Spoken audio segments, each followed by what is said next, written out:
વડોદરા શહેર પોલીસ અને ફેથ ફાઉન્ડેશનના સંયુક્ત ઉપક્રમે આંતરરાષ્ટ્રીય ડ્રગ્સ વિરોધી દિવસ નિમિત્તે જાગૃતિ રેલીનું આયોજન કરવામાં આવ્યું હતું।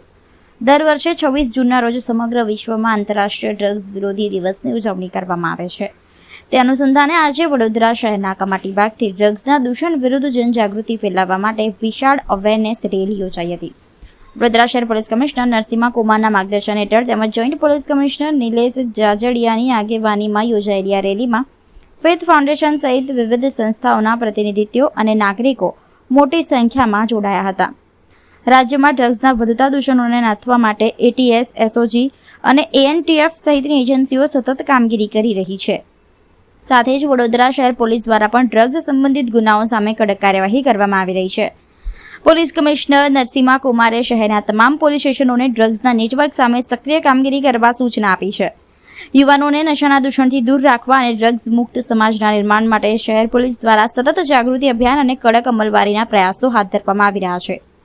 આ અવેરનેસ રેલીનો મુખ્ય ઉદ્દેશ્ય નાગરિકોમાં ડ્રગ્સના નુકસાન અંગે જાગૃતિ લાવવાનો અને સમાજને નશામુક્ત બનાવવા માટે સૌને જોડવાનો હતો।